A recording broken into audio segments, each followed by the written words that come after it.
My husband filed for divorce at my 73. I'm taking the house, the car, everything. My lawyer shouted, "Fight back." But I quietly signed the divorce papers. He celebrated his victory for a month, until he found out that all the property was registered in the name of... Good day, dear listeners. It's Clara again. I'm glad you're here with me. Please like this video and listen to my story till the end, and let me know which city you're listening from. That way I can see how far my story has traveled. People always ask me how I kept so calm, how I sat across from my husband of 47 years, watched him slide those papers across the kitchen table, our kitchen table, the one we'd picked out together at an estate sale in 1987, and simply looked at him without crying. The truth is, I had been practicing that calm for a long time, longer than I realized. My name is Dorothy Eleanor Marsh. I am 73 years old. I was born in Boise, Idaho, grew up in Sacramento, and spent the better part of my adult life in a 4-bedroom colonial on Wisteria Lane in Dunmore, Pennsylvania. I raised 2 children in that house. I painted every room in it at least twice. I planted the rose bushes along the front walk the spring after my mother died, because she always said roses were God's reminder that beauty requires thorns. For 47 years, I was married to Gerald Raymond Marsh. Jerry, a civil engineer who loved fly fishing, who burned everything he cooked on the grill, who cried at the end of Field of Dreams every single time, no matter how many times we watched it. I loved that man the way you love the furniture of your own life, not always noticing it, but unable to imagine the rooms without it. We weren't a perfect couple. Nobody is, after that many years. There were stretches of distance, seasons of silence, the ordinary erosions that come with decades of shared living. But we had built something real, something solid. At least, that is what I believed. The first sign came in the spring of my 72nd year. Small things. Jerry started keeping his phone face down on the table. He had never done that before. When I mentioned it once, lightly, he said the screen brightness bothered him. I accepted that. I was a woman of 72. I did not go looking for trouble. Then came the late evenings. He had always been a man of routine. Dinner at 6, news at 7, bed by 10. Suddenly, he was attending professional development meetings on Tuesday nights. At 69. Retired. I did not ask too many questions. I told myself he needed something, some sense of purpose outside the house. I was perhaps being generous, or perhaps I was being willfully blind. I have thought about that distinction many times since. By summer, the distance had become something you could almost touch. He sat across from me at dinner and looked through me rather than at me. When our daughter Linda called from Portland, he would take the phone into the garage to talk. "Just hard to hear in the house," he said. The garage, where he'd never taken a call in 40 years of marriage. I remember standing at the kitchen sink in August, washing the dinner dishes, watching the backyard go golden in the evening light, and thinking, something is wrong. Not with me, not with the house, with us, with him. The thought arrived with a kind of terrible quietness, the way a doctor's voice goes soft before bad news. I did not confront him. I am not sure why. Pride, perhaps, or the fear that asking the question would make the answer real. What made it real was a Tuesday evening in October. I came home early from my book club. Marjorie had felt ill and we'd ended early, and found a car in the driveway I didn't recognize. A silver Hyundai with a dent above the rear left wheel. I remember that dent. I remember thinking, whose car is this? I walked in through the back door. Jerry was at the kitchen counter, and he startled badly when he heard me. There was a coffee mug on the table that was not mine. pink lipstick on the rim. He said a colleague had stopped by to drop off some documents. The colleague, apparently, had left in such a hurry that she'd forgotten her coffee. I said nothing. I washed the mug. I put it in the cabinet. But I noticed everything. 6 months later, on a Tuesday again, they were always Tuesdays with Jerry, he sat down across from me at that same kitchen table and placed a manila envelope in front of me. His hands were steady. He had rehearsed this moment, I could tell. "Dorothy," he said, "I want a divorce." I looked at the envelope. I looked at him. "I've spoken with an attorney," he continued, his voice careful and practiced. "The house, the accounts, the vehicles, it's all in both our names. I want to be fair, but I need you to understand. I intend to fight for my half. All of it." He slid the papers toward me. "You should get a lawyer," he said almost gently. I picked up the envelope. I turned it over once in my hands, and then I set it back down and looked at my husband, this man I had loved for nearly 5 decades. And I felt something settle inside me. Not grief, not rage. Something cooler than either. "All right, Jerry," I said. That was all, 2 words. He seemed almost disappointed I hadn't cried. I did not sleep that night. I lay in our bed. My bed, I supposed, or half of it, legally speaking, and stared at the ceiling and did what I always did when I needed to think clearly. I made a list in my head. What did I actually have? The house on Wisteria Lane had been purchased in 1989 for $112,000.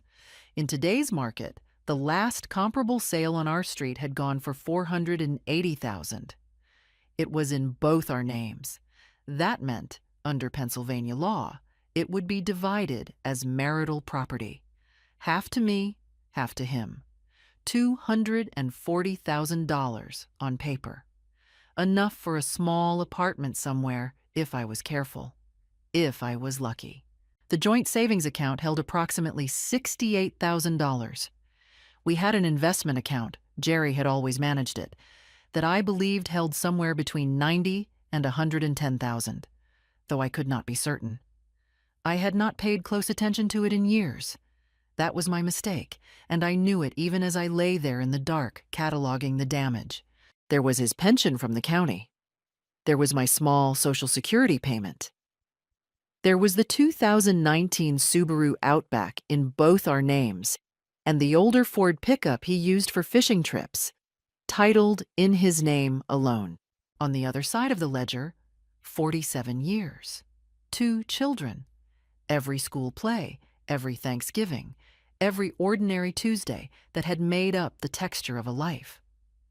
None of that had a dollar figure, and none of it would matter in a courtroom. I was frightened. I will not pretend otherwise.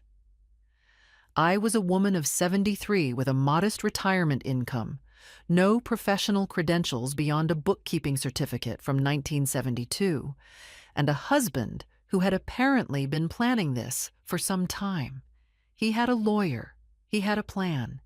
He had, I suspected, considerably more information about our financial situation than I did. But here is what else I had. Time. Jerry did not know that I knew things he didn't know I knew, and I had, over 73 years of living, learned one thing about powerful men who underestimate quiet women. They are almost always careless about the details. The morning after he told me, I called my daughter Linda. She answered on the second ring. She always did. "Mom, it's early. Is everything okay?"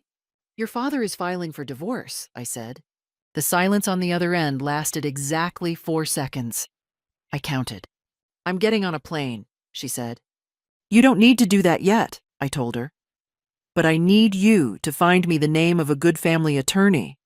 Not someone your father would know. Someone in Philadelphia, maybe. Someone sharp." Linda was quiet again. When she spoke, her voice had that particular steadiness she had inherited, I like to think, from me. "Mom, What are you not telling me? Not on the phone, I said.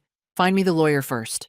I spent that morning doing something I had never done in 47 years of marriage. I went through every filing cabinet, every drawer, every folder in Jerry's home office. I was not looking for evidence of the affair. I already understood that was real. I was looking for the shape of our finances, the actual shape, not the version he'd presented to me over the years. What I found was interesting. There were two accounts I had not known about. Not hidden exactly. Both had statements with our home address, but filed in a separate accordion folder behind a box of old fishing licenses. One was a money market account in Jerry's name alone, opened 14 years ago, currently holding $41,000. The other was a brokerage account, also his alone, with a balance I had to read 3 times before I believed it. $217,000. I photographed everything with my phone. My hands were perfectly steady. And then I sat down in his office chair, the chair I'd bought him for his 60th birthday, the good leather one, and I thought carefully about what I knew and what I needed to do next. Jerry had presented me with papers demanding half of everything we owned, jointly. He expected a negotiation. He expected tears, perhaps, or anger, or a lawyer who would fight and settle for a number he'd already calculated. What he had not accounted for was the possibility that I knew about the separate accounts. What he had not accounted for was the question of when those accounts had been opened and where the money had come from. Because if that money was marital income hidden in his name alone, the legal calculus changed considerably. I picked up my phone and called the number Linda had texted me an hour earlier. "Hartley and Associates," said the receptionist. "How can I help you?" "I need to speak with an attorney," I said. "My name is Dorothy Marsh. My husband has filed for divorce, and I believe he has been hiding assets." That afternoon, I drove myself to Philadelphia. 40 minutes on the interstate. The autumn trees along the Schuylkill were extraordinary.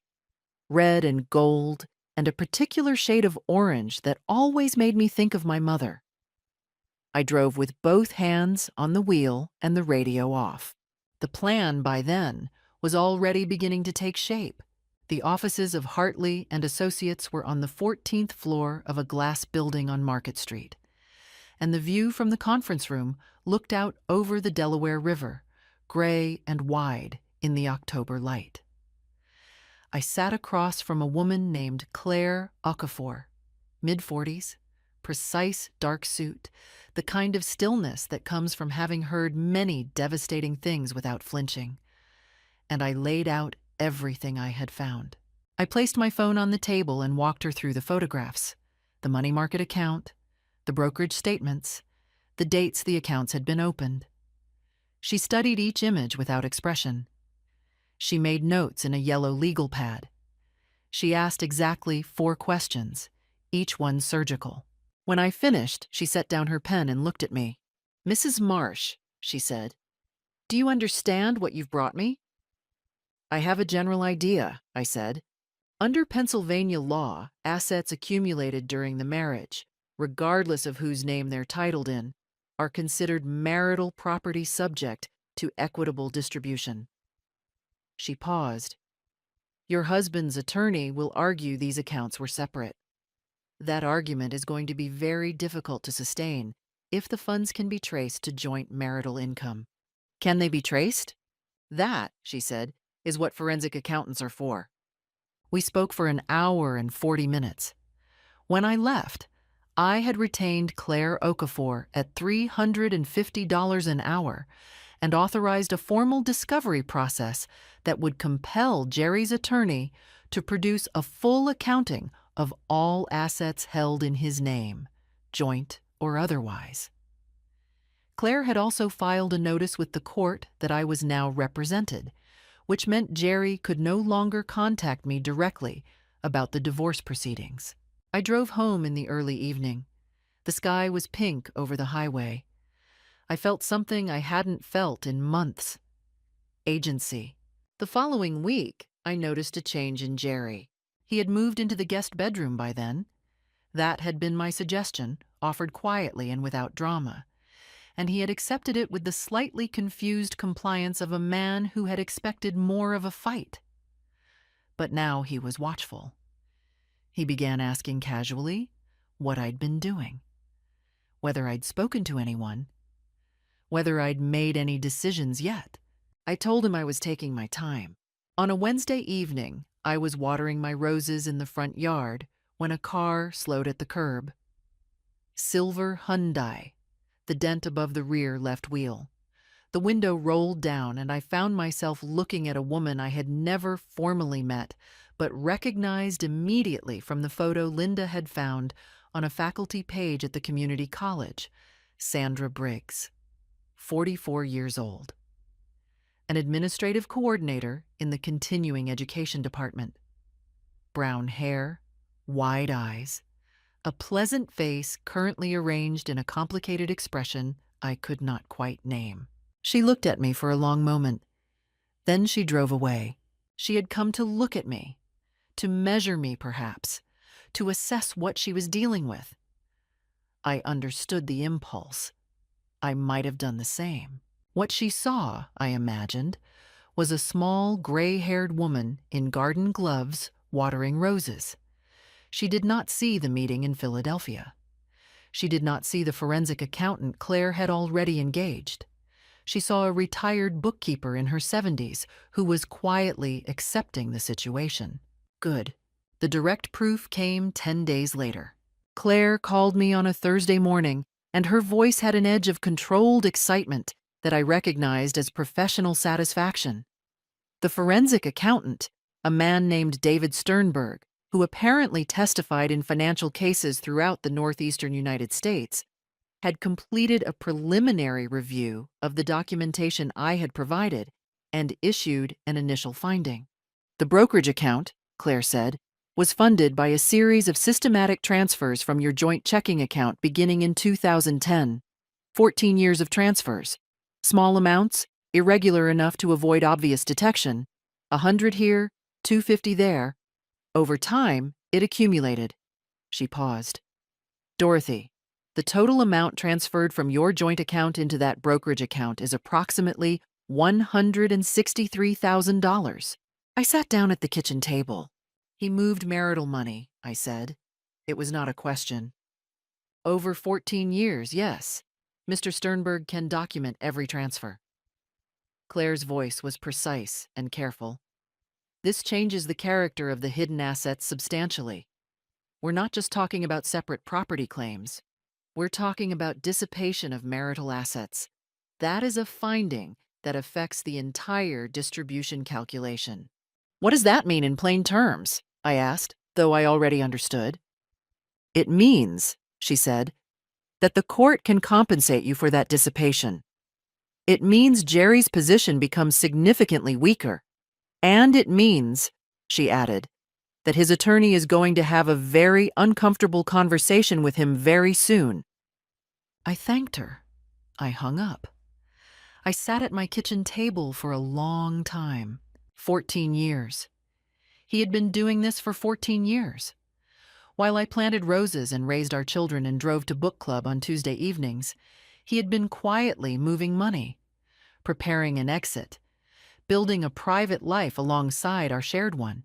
How does a woman feel discovering that? I will tell you, it is not exactly grief. Grief is for losses you didn't see coming. What I felt was something colder, a kind of final clarity. The last curtain pulled back, revealing not a monster, but something almost worse. A very ordinary man who had decided over many years to treat our life together as something he could simply walk away from when a better offer came along. I picked up my phone and texted Linda. First step is done. Don't worry. I know what I'm doing. The formal discovery process began the second week of November. Claire's office served Jerry's attorney, a man named Philip Court, whom I had met once at a bar association dinner years ago and remembered as someone who spoke too loudly and wore expensive watches, with a comprehensive document request. Bank records, brokerage statements, transfer histories, tax returns going back 15 years. I was at Linda's kitchen table in Portland when Claire called to tell me the request had been served. Linda had insisted I come for 2 weeks, and I had agreed, partly because I needed the distance, and partly because her house, her warm, cluttered house full of children's drawings on the refrigerator and the smell of good coffee, was exactly the right place to breathe. The morning after the service, Jerry called my cell phone 4 times. I did not answer. Claire had advised against direct communication, and I had developed by then a certain satisfaction in simply letting his calls go to voicemail. He left a message on the 4th attempt. Dorothy. A pause. His voice was different. The careful, rehearsed quality was gone, replaced by something tighter. I don't know what you think you're doing, but you need to stop. Philip says you've hired someone in Philadelphia and that you're requesting records. We had an agreement. Another pause. Call me back. We had an agreement, as though a conversation over a kitchen table constituted a binding contract, as though I had somehow obligated myself to his version of this story. I played the voicemail for Linda. She sat with her coffee and listened without expression, which was, I thought, one of the most admirable qualities she had developed as an adult. He sounds scared, she said. He should be, I said. The escalation came the following weekend. I had returned to Dunmore by then, and on a Saturday afternoon, Jerry's car pulled into the driveway. He had not been staying at the house. He'd moved temporarily to a hotel, which was his choice, and the fact of his return without notice was, in itself, a kind of aggression. He walked into the kitchen without knocking. He still had his key, which was technically his legal right, and I had anticipated this moment. Sandra was not with him. That surprised me slightly. I had expected them to come together. Strength in numbers, or perhaps moral support. Instead, it was only Jerry. 69 years old, taller than me by 8 inches, and very angry in the particular way of men who have been told, for the first time, that they are not in control of a situation. You need to withdraw that discovery request, he said. No greeting, no pretense. I was standing at the counter making tea. I turned around and looked at him. Good afternoon, Jerry. Dorothy. His voice dropped, lowered toward something that was almost threatening. I'm telling you, this is not the direction you want to take this. You don't know what you're doing. Philip says if you pursue this, it's going to drag on for 2 years and everything gets frozen in the meantime. Your access to the accounts, everything. Is that what you want? To live on Social Security while lawyers fight over this? It was, I recognized, a fairly competent threat. He had rehearsed this too. I've discussed the timeline with my attorney, I said. Your attorney is billing you by the hour and telling you what you want to hear. He moved closer to the table. Dorothy, listen to me. I'm trying to be reasonable. We can settle this quietly. You take the house, I take the accounts, we're done. That's fair. That's more than fair. You take the accounts, I said, including the one you've been feeding money into for 14 years? The silence that followed was very complete. He stared at me. I watched the color leave his face and then come back differently. Not embarrassment, but something closer to fear. I don't know what you're talking about, he said. His voice was not convincing. I think you do, I said. And I think Philip does too, now that Mr. Sternberg's preliminary findings have been shared with opposing counsel. Jerry stood very still. Then he said, quietly and distinctly, You are making a serious mistake. We'll let the court decide that, I said. He left without another word. I heard his car back out of the driveway, and then the street was quiet again. I stood at the counter and let my heart beat slow. My hands, I noticed, were entirely steady. I poured my tea and carried it to the back porch, where the late November garden was brown and sleeping, and I sat with it until the cold drove me inside. The following week, I drove to the Pocono Mountains and rented a small cabin for 3 days. No phone calls about the case, no reviewing documents. I walked in the woods every morning, ate simple meals, slept 9 hours a night. I read a novel I'd been meaning to read for 2 years. On the second evening, sitting by the fire, I thought, I am going to be all right. Not in the vague, hopeful way people say such things. In the specific, architectural way of someone who has examined the structure of a situation and found it sound. I drove home on a Thursday. There were 11 missed calls from Jerry's number. I let them wait. Philip Court's office sent a settlement proposal the Friday after I returned from the Poconos. It was dressed up in formal language, but its essence was simple. Jerry was offering me the house and $30,000 in exchange for waiving all claims to the hidden accounts, the pension beyond a minimal share, and any dissipation damages. The proposal included language, and Claire pointed this out with the particular flatness she reserved for things she found insulting, that would have required me to sign a statement acknowledging that both parties had managed marital finances openly and transparently throughout the marriage. I sat at Claire's conference room table and read that clause twice. He wants me to lie, I said. He wants you to release him from liability for the asset transfers, Claire said, in exchange for the house and $30,000, which, given the full picture of marital assets, represents significantly less than your equitable share. What is my equitable share, realistically? She walked me through the numbers. The joint accounts, the hidden brokerage account, the money market, the pension, the home equity. Accounting for the dissipation finding, her estimate of my equitable share landed between $340,000 and $380,000, exclusive of the home itself. The offer on the table was worth approximately $240,000 plus $30,000, $270,000, against a realistic entitlement of well over $600,000, including the home. What do we do with this? I asked.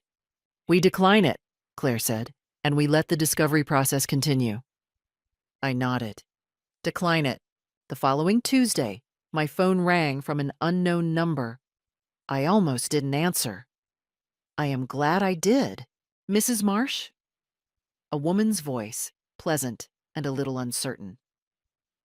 My name is Patricia Velarde. I'm a friend of Marjorie's. From book club? She mentioned you might be going through a difficult time, and I hope this isn't intrusive. I went through something similar myself a few years ago, a late-life divorce. I just wanted to say, if you ever wanted to talk to someone who'd been through it. I was sitting in my kitchen. Outside, the November garden was gray and bare.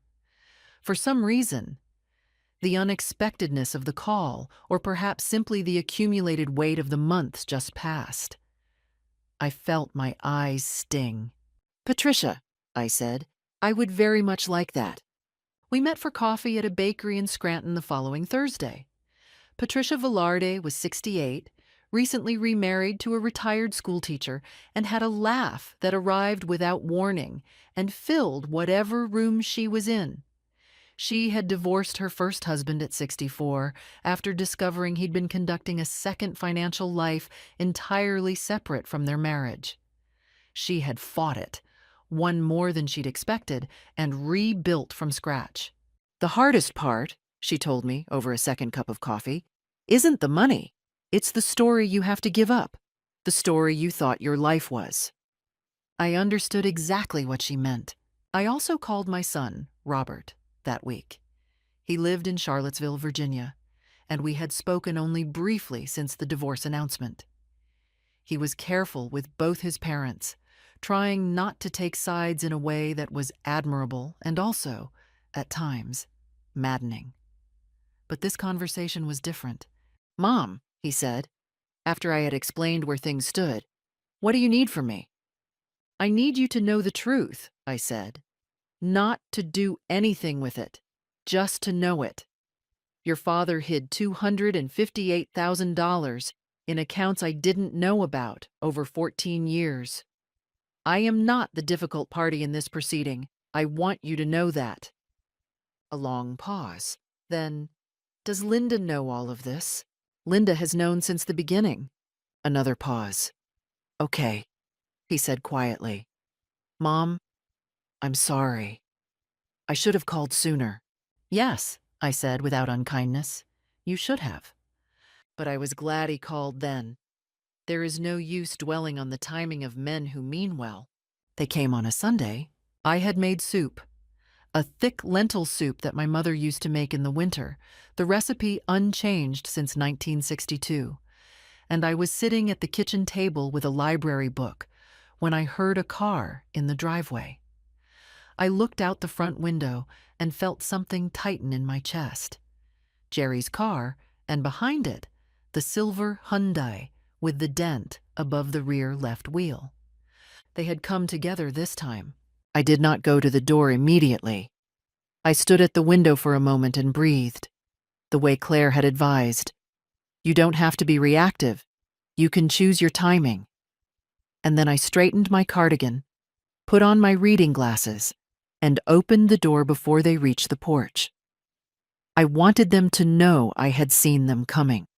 I wanted them to register from the very first second that I was not caught off guard. Jerry was holding a bottle of wine. I recognized it. A Pinot Noir from a vineyard in Oregon we had visited on our 35th anniversary. He had chosen it deliberately, I knew. Every detail of this visit had been chosen deliberately. The wine that carried memory, the Sunday afternoon timing when a person is softest, the fact that he had brought Sandra, who could play the role of the reasonable third party, the peacemaker, the woman with no history, and therefore no grievance. Sandra stood slightly behind him. She was wearing a pale blue sweater and carrying what appeared to be a small bakery box. She smiled at me. It was a careful, practiced smile. The smile of someone who has spent time in front of a mirror rehearsing sincerity. "Dorothy," Jerry said, "I hope we're not interrupting. We wanted to talk. Just talk." I opened the door wider. "Come in," I said. I set the wine on the counter without opening it. I offered them seats at the kitchen table and sat across from them. I put my reading glasses in my pocket. I folded my hands and waited. I did not offer coffee. I did not open the bakery box. Small signals, perhaps, but signals nonetheless. This was not a social visit, and I saw no reason to perform as though it were. "We think there's been a misunderstanding," Sandra said. Her voice was warm and reasonable. She was better at this than Jerry, more practiced at the particular art of presenting a self-serving position as a generous concession. "Jerry has always intended to be fair to you, Dorothy. This, the legal process, it's gotten so adversarial. It doesn't have to be." "What would you like instead?" I asked. Jerry leaned forward. "Let's settle this privately. You don't need the courts involved. You don't need all these attorneys. It drags out, it's expensive, it's stressful for everyone. For the kids, for you." He paused. "Dorothy, you know I've always taken care of you. I just want to make sure you're taken care of now." He just wanted to make sure I was taken care of. After 47 years. After 14 years of siphoning money into private accounts. He wanted to make sure I was taken care of. The phrase sat in the air between us like something he had rehearsed in the car on the way over, and I wondered how many times he had said it to Sandra, practicing, and whether she had nodded and told him it sounded exactly right. "The accounts," I said.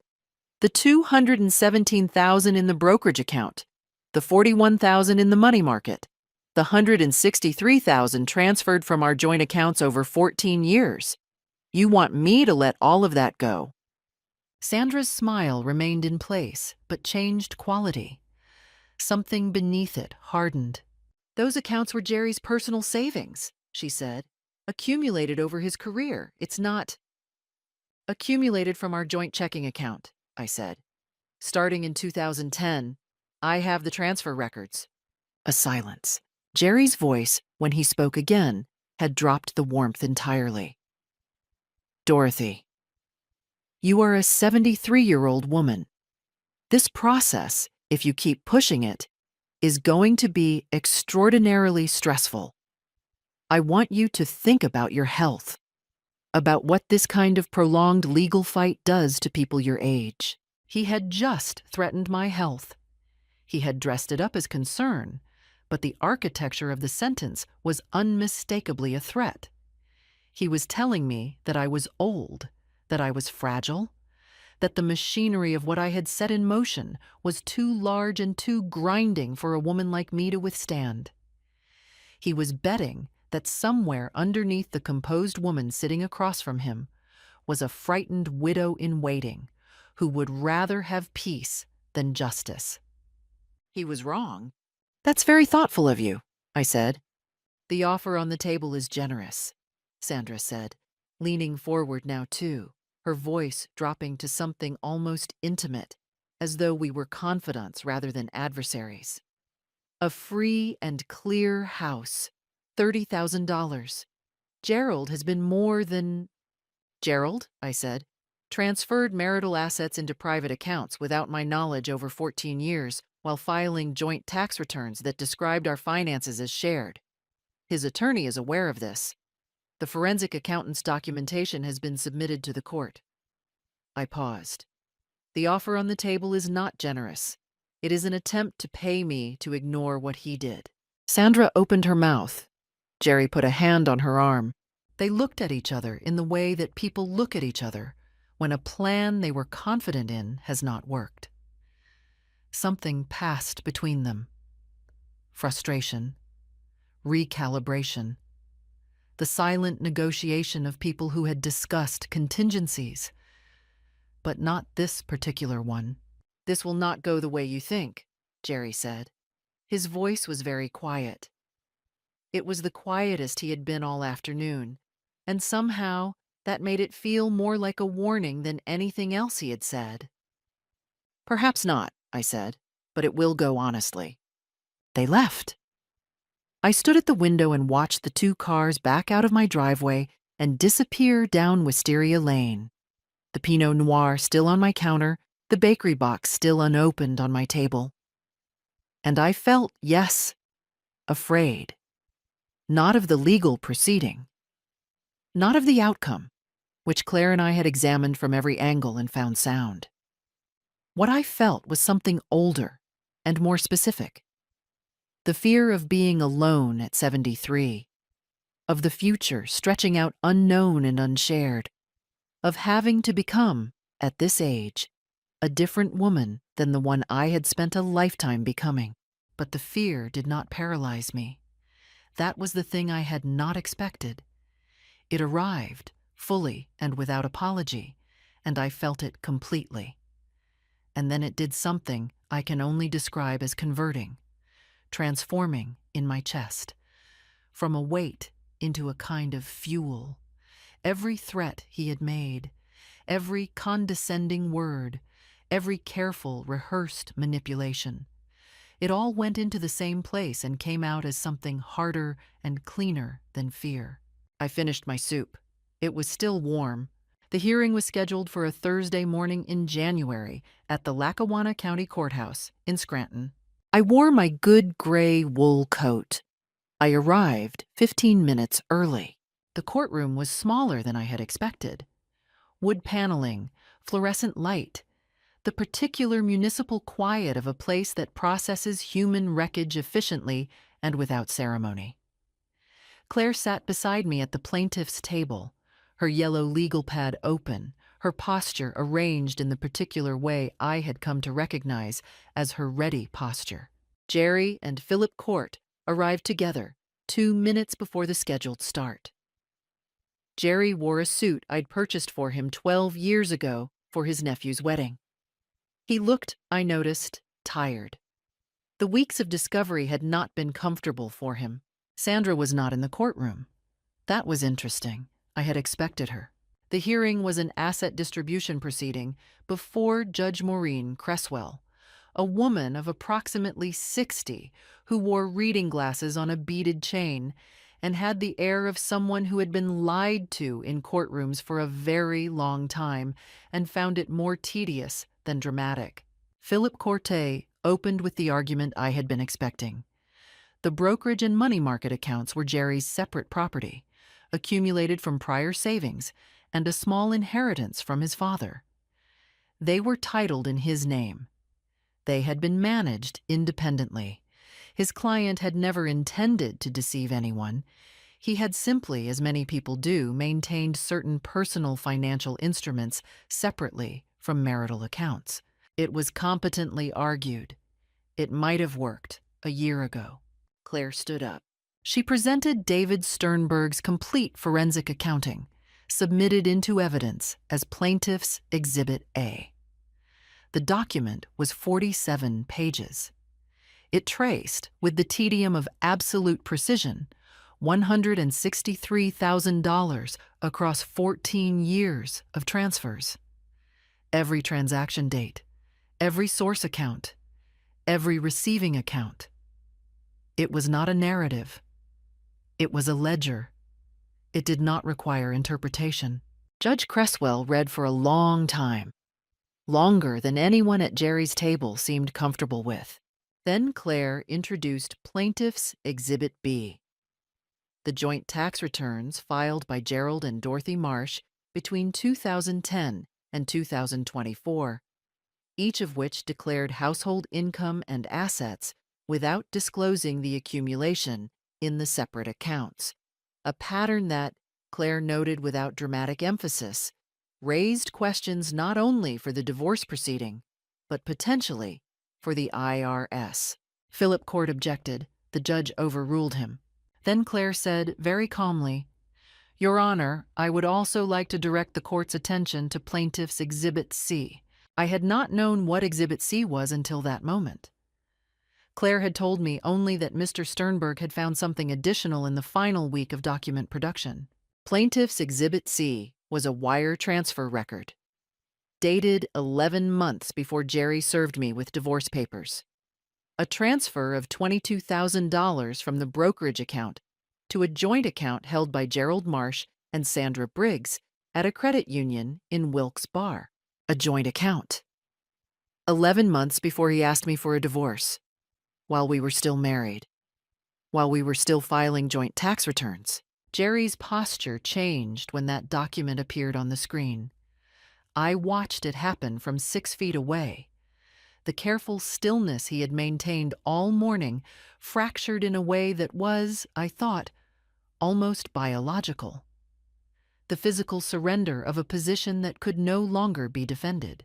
Philip Court leaned toward him and began speaking in a low, rapid voice. Jerry shook his head once, sharply. Philip sat back. Judge Cresswell looked at both tables. "Mr. Court," she said, "I'm going to need your client to explain the purpose of the transfer documented in Exhibit C." Philip stood. "Your Honor, if I could request a brief recess." "You may have 10 minutes," she said. During the recess, Claire and I stepped into the hallway. The courthouse corridor was empty and cold, the January light falling through tall windows and pale slabs. "That transfer," I said. "Sternberg found it in the final production," Claire said. "Court's team produced it. They had to, once the scope of the request was broad enough. I don't think they realized what they were handing us." He was already setting up a life with her. A shared financial account, 11 months before he served you. Claire's voice was even. That is not a person who decided to leave the marriage and then met someone. That is a person who built a new life and then informed you when he was ready. I stood with that for a moment in the cold hallway.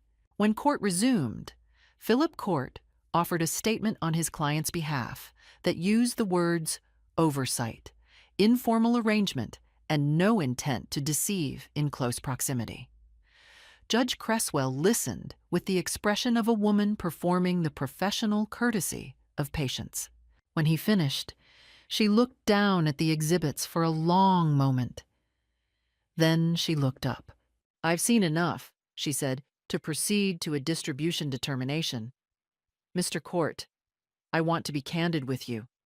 The evidence before me describes a pattern of financial conduct that this court takes seriously. I would strongly advise your client to revisit his settlement position before I issue a ruling." Jerry looked at his attorney. His attorney looked at the table. I looked at the judge. "I've seen enough." 3 words, but they carried everything. The revised settlement offer came 6 days later. I was in my kitchen. That kitchen, that table, the same window looking out over the winter garden where the roses were bare and sleeping under a thin skin of January frost. Claire called at 2 in the afternoon. The kettle had just clicked off. I poured my tea and sat down before I answered, because I had learned, over these months, the value of being seated and settled before receiving important information. It is a small thing. It matters. Claire's voice had that quality I had come to recognize. Controlled satisfaction, very precisely contained, the professional equivalent of a smile kept off the face. "Philip Court reached out this morning," she said. "His client would like to settle." "Tell me." She read me the terms, the house on Wisteria Lane. To me, free and clear. No buyout required. Jerry was removing his name from the deed entirely. The house where I had painted every room at least twice, where I had raised 2 children, where I had planted the roses after my mother died, it was mine, completely and without condition. The joint accounts, a 60-40 split in my favor. The additional 10% beyond the standard equal division was a negotiated acknowledgement of the dissipation findings. Philip Court's way of conceding the forensic accounting without saying the words out loud. The hidden accounts, the brokerage account balance, now grown to $231,000 through market gains accumulated during the proceedings, divided 70-30 in my favor. The money market account, the same division. Jerry would retain 30%, enough to live on, modestly, if he was careful. Less than he had planned for. Considerably less. The pension. I would receive 55% of the monthly benefit for life, beginning immediately. This was, Claire had told me weeks earlier, above the median in Pennsylvania divorce settlements of this duration. It reflected what the court would almost certainly have awarded, and Jerry's attorney knew it. The dissipation damages. An additional lump sum of $48,000, representing Philip Court's acknowledgement of what Judge Cresswell would have ordered had the case gone to a ruling. $48,000 was a number arrived at through calculation, not generosity. It was the cost of 14 years of transfers, computed and acknowledged and paid. Claire paused. "There's one more condition," she said.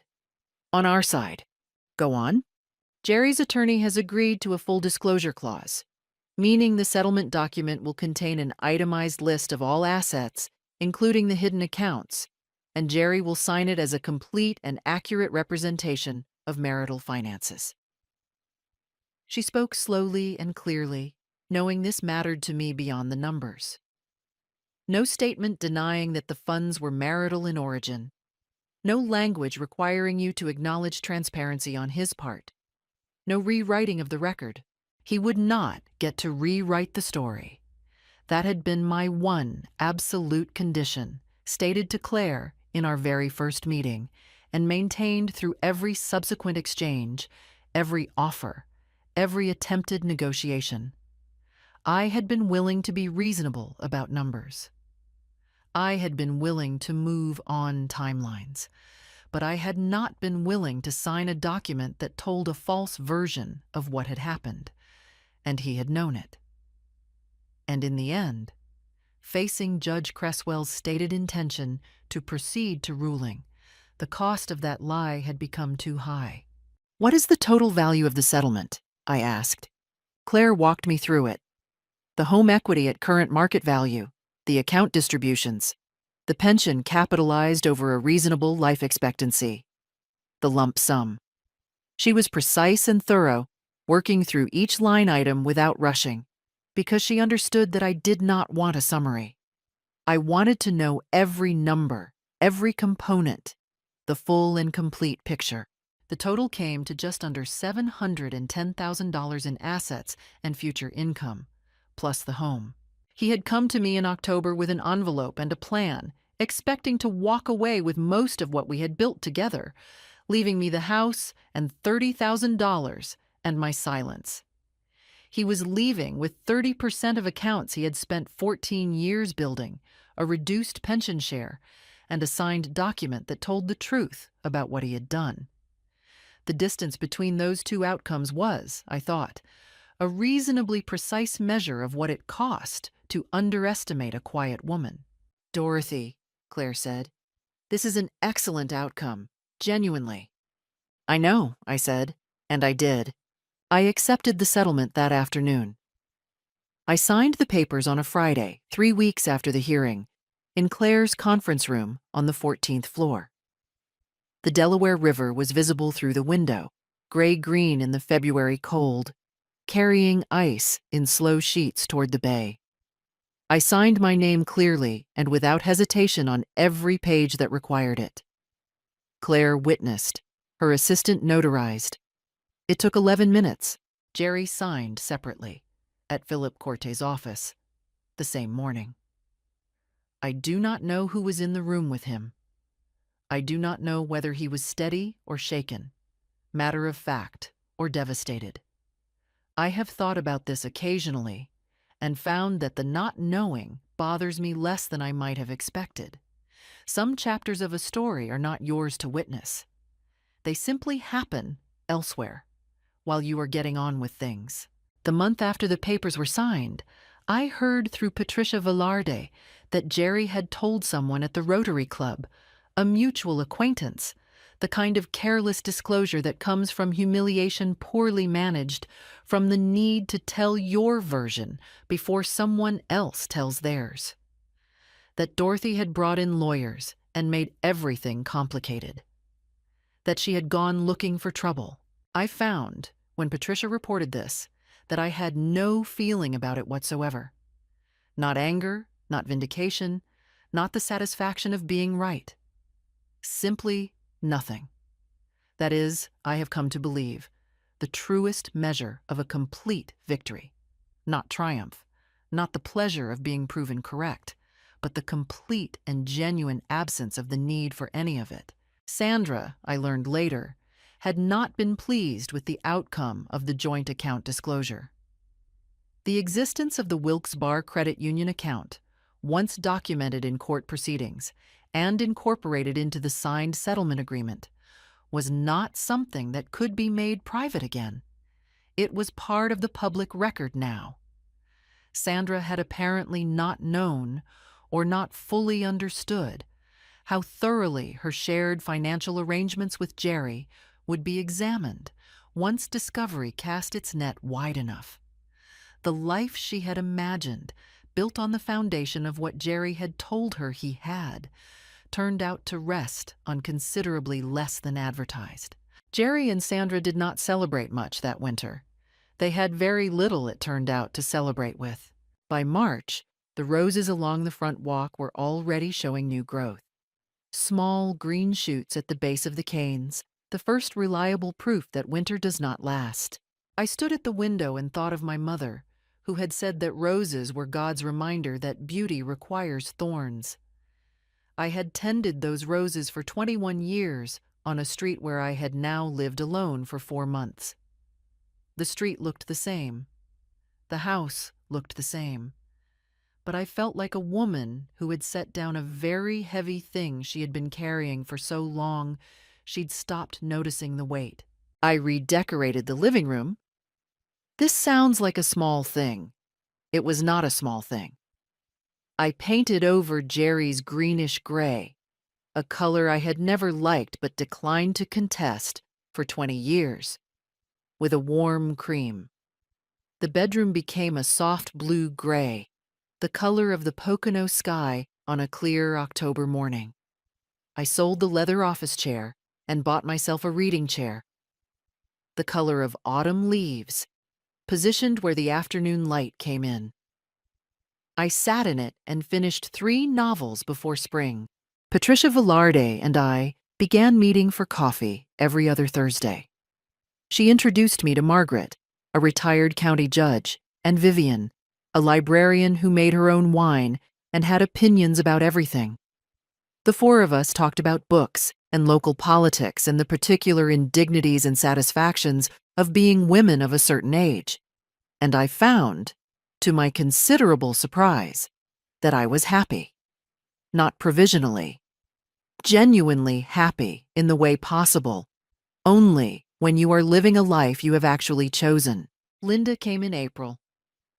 At the end of a long day clearing out the garage, we sat on the back porch with wine, and she said, "Mom, you look good."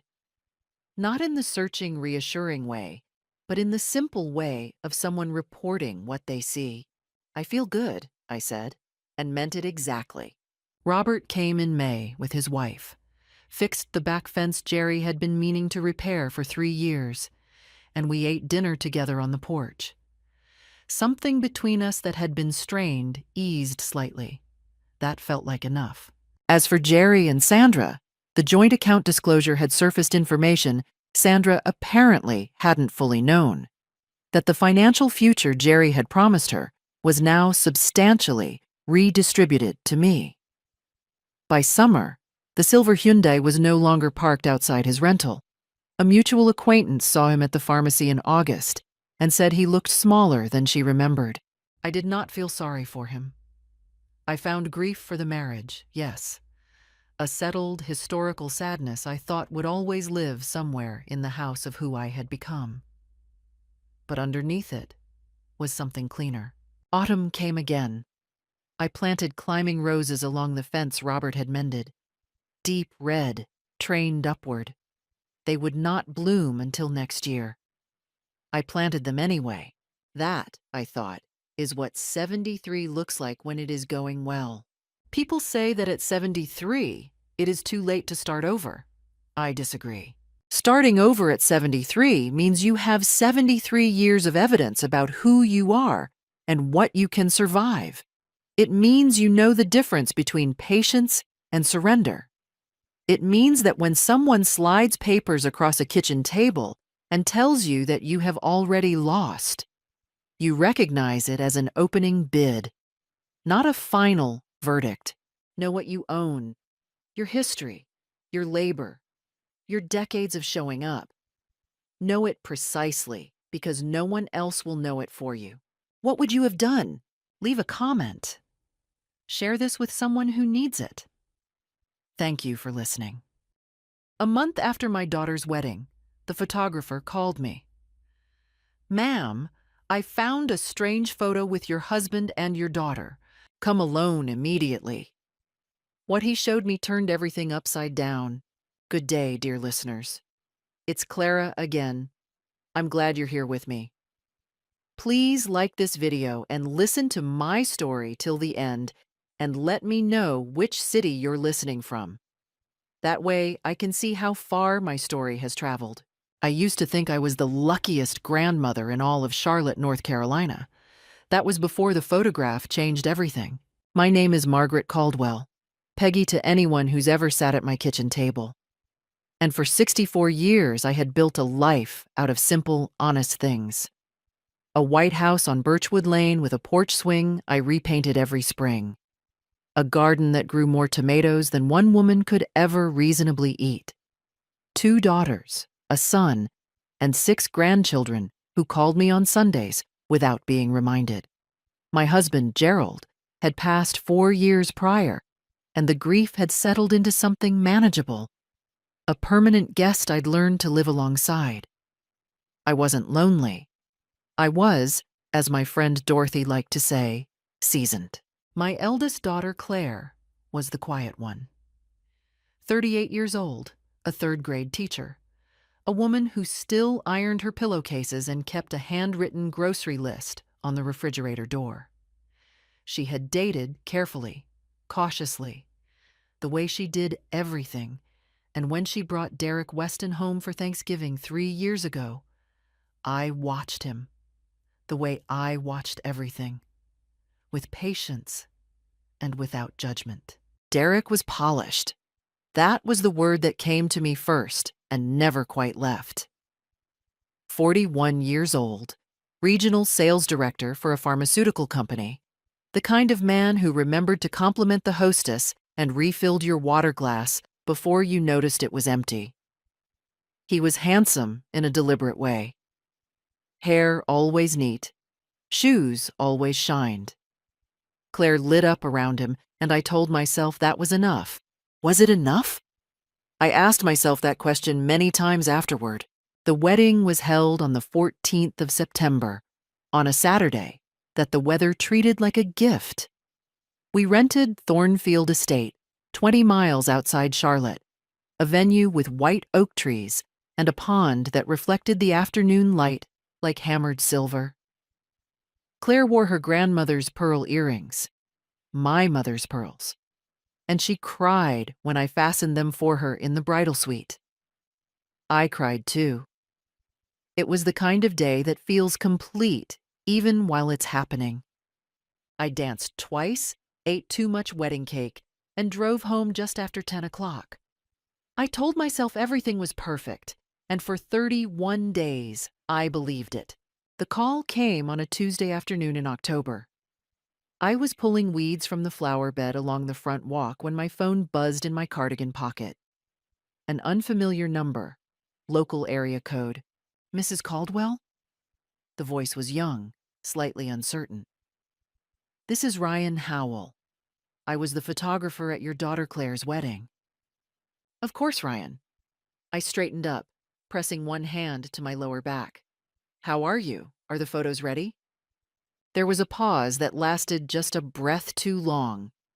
That's actually why I'm calling. I've been going through the full gallery, all 1,800 shots, and I came across something I can't just send in a digital file without talking to you first. The skin on my arms prickled despite the warm October sun. What kind of something? I'd really rather show you in person, ma'am. His voice dropped slightly, the way voices do when someone is choosing words very carefully. Would you be able to come to my studio? Alone, if possible. I think it's important that you see this before anyone else does. I almost dismissed it. I almost said, Ryan, just email me whatever you have. I was 64 years old and I had learned that most alarming things turned out to be nothing. A smudged name, a blurry background, someone caught mid-blink, but I didn't dismiss it. Something in his voice, that careful, almost reluctant seriousness, sat in my chest like a stone for the rest of the afternoon. I went the following morning. Ryan's studio was on Meridian Street, above a dry cleaning shop, the kind of small business held together by craft and determination. He met me at the door, shook my hand with both of his, and I noticed he didn't smile the way young people usually do when they're trying to put you at ease. He sat me down in front of a large monitor. He didn't speak. He simply opened a photograph. It took me a moment to understand what I was seeing. The image was time-stamped 6:47 p.m. During the cocktail hour, while guests mingled on the east lawn and the string quartet played Debussy. The location was the small side corridor just inside the venue's back entrance, partially obscured by a stone arch. Derek was in the photograph, my new son-in-law, on his wedding day.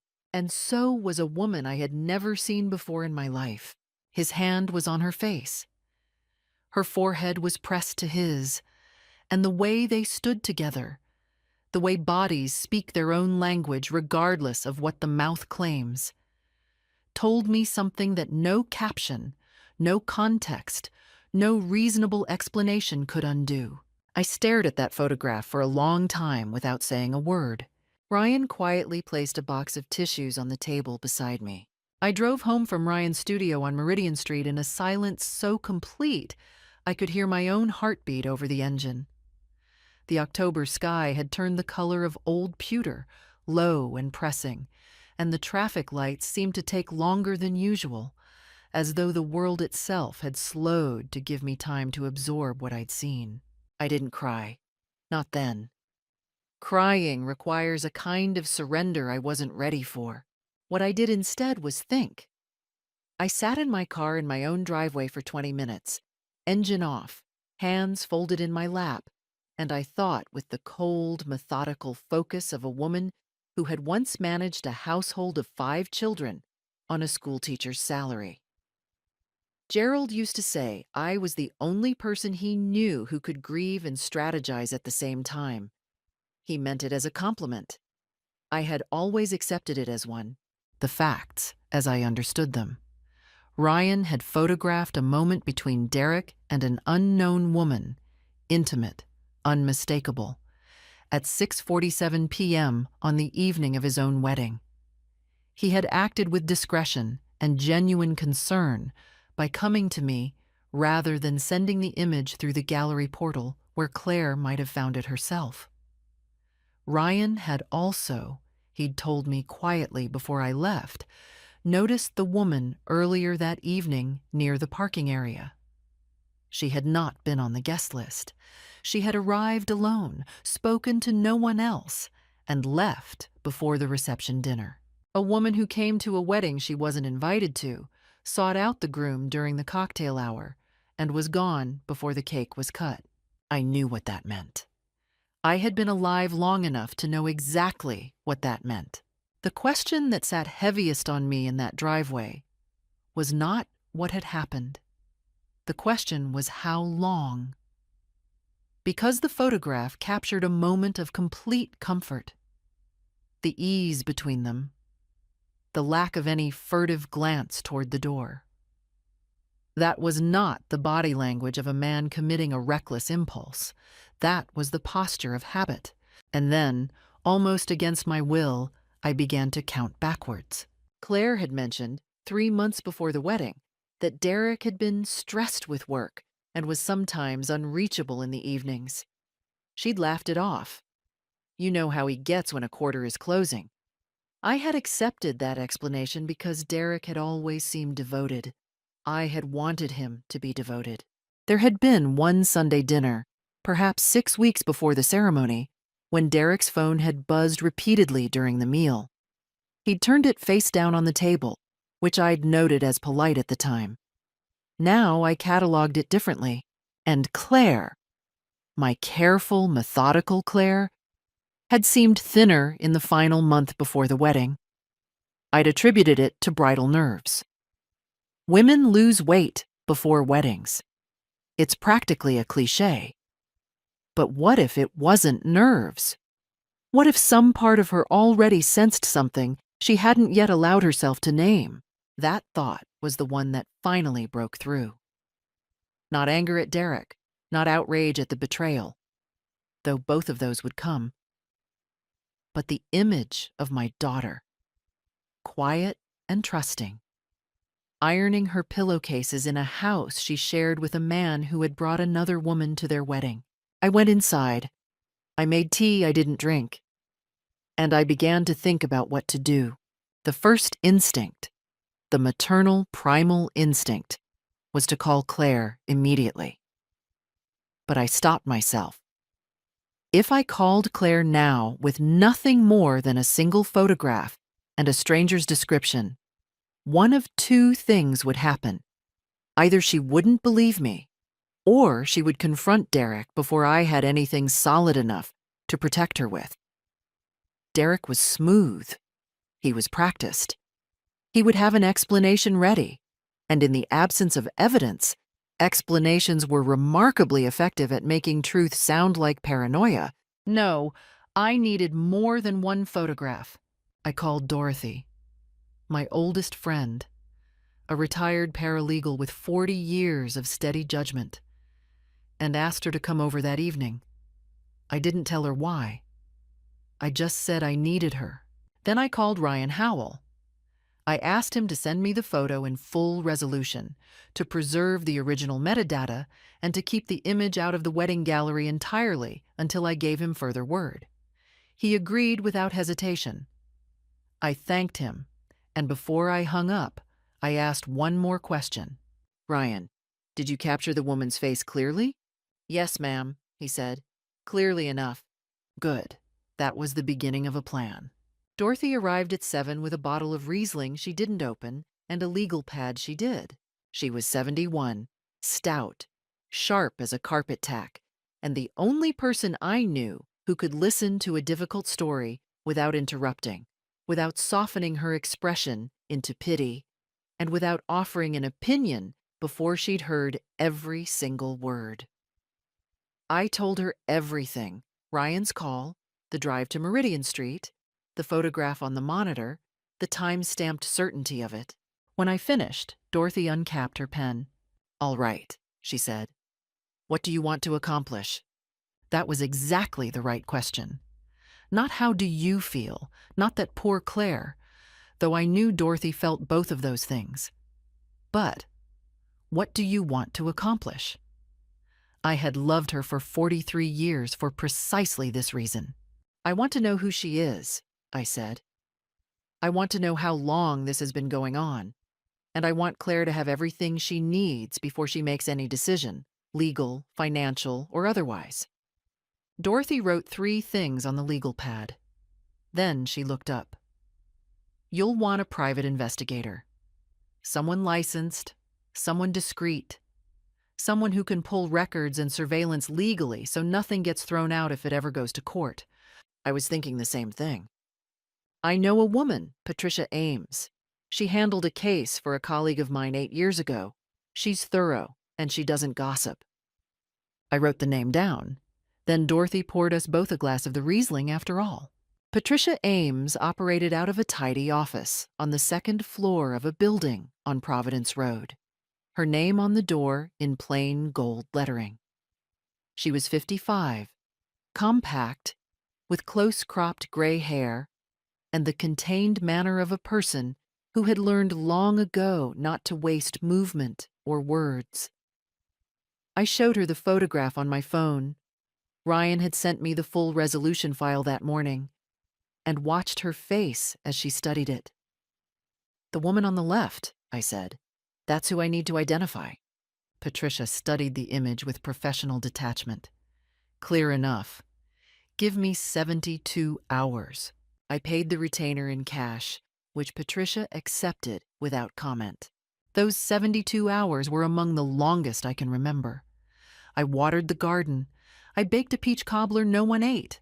I called my son in Denver and talked about nothing in particular, listening to his voice the way you listen to the radio when you need the house to feel less empty. On the 3rd morning, Patricia called. The woman's name was Brooke Landry, 34 years old. She lived in a rented apartment in South End. She worked as a marketing coordinator for the same pharmaceutical company where Derek was regional sales director. Patricia had obtained, through entirely legal means, she specified carefully, Derek's company calendar for the past 14 months, cross-referenced with his expense reports, and found 47 instances in which he and Brooke Landry had attended the same off-site meetings, conferences, and client dinners. 47. Patricia had also, on the 2nd day of surveillance, photographed Derek's car parked outside Brooke Landry's apartment building at 11:20 p.m. on a Tuesday, 4 days after his wedding. 4 days. I sat down when she told me that. I hadn't realized I was standing. "I'll send you the full written report and the photographs," Patricia said. "Everything is dated, time-stamped, and documented to evidentiary standard." After I hung up, I sat in my kitchen for a long time. I had suspected. Now I knew. There is a difference between those 2 states that anyone who has ever stood in either of them will understand. a difference as significant and as irreversible as stepping off a curb. You can suspect and still hope you're wrong. You cannot unknow. What I didn't know yet, what I would learn only later, was that Derek had noticed something had shifted. I found out afterward that the morning after I visited Patricia's office, Derek had called Dorothy. He'd made it casual, friendly, just checking in, asking if I seemed all right. "Peggy's been a little quiet lately, have you noticed?" Dorothy had told him I was fine and getting used to the empty nest. She had said it pleasantly, without a flicker. She'd called me immediately after and said simply, "He's watching you." That changed the timeline. If Derek was already alert, I had less room than I'd assumed. I needed to move from information gathering into action, carefully, legally, and before he had a chance to prepare. I called my daughter's family attorney the next morning and made an appointment. Not for Claire, not yet. For myself. To understand exactly what rights, what options, and what protections my daughter had before I put a single word in her ear. The point of no return had been crossed. The family attorney was a woman named Susan Hartley, mid-50s, silver-framed glasses, an office lined with law books that looked genuinely read rather than decorative. I had retained her years ago when Gerald passed to handle the estate, and I trusted her the way you trust a person who has seen you at your most vulnerable and remained steady. I spread Patricia's report across Susan's desk. The photographs, the calendar cross-references, the documented 14 months. Susan read without speaking. When she finished, she removed her glasses. "Has your daughter been told?" "Not yet. I wanted to understand the legal landscape first." She nodded. "That was wise." She folded her hands. "North Carolina is an equitable distribution state. Marital fault, including documented adultery, can be considered when a judge divides marital property, though it isn't the sole determining factor. More relevantly, North Carolina still has alienation of affection as a civil tort. If Claire chooses to pursue that route against the other party, against Brooke Landry, yes, she may have grounds." Susan paused. "But the immediate priority, if your daughter decides to separate, is ensuring she has independent legal representation before Derek has any opportunity to restructure assets." I thanked Susan, paid her consultation fee, and drove to Claire's house. I chose a Wednesday afternoon when I knew Derek would be at a client lunch. I had simply checked his public LinkedIn calendar, which he updated with professional regularity. Claire answered the door in her school clothes, a stack of ungraded papers tucked under one arm, and the look on my face must have told her something immediately, because she set the papers down on the hall table without a word and said, "Mom, come in." I told her everything. I laid Patricia's report on her kitchen table, the same table where I had helped her assemble Christmas cookies every December since she was 7 years old. I placed Ryan's photograph beside the report. I let her look. I let her take her time. Claire was quiet for a very long while. She did not cry immediately. That surprised me. She pressed both palms flat on the table and stared at the photograph with an expression I could not fully read, something between recognition and grief. "I knew something was wrong," she said finally. "I couldn't name it. I just knew." "I know you did." She looked up at me. "How long?" "At least 14 months that Patricia could document." Her hands tightened on the table edge. "Before we got engaged." "Yes." That was the moment she wept. 2 days later, Derek came to my house.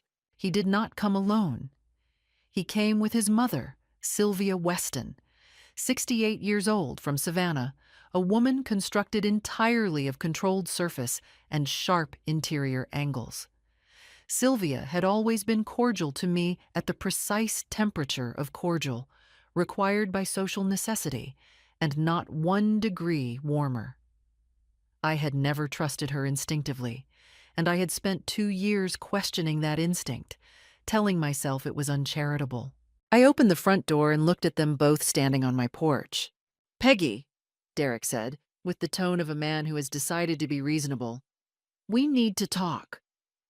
"I think we do," I said, and stepped back to let them in.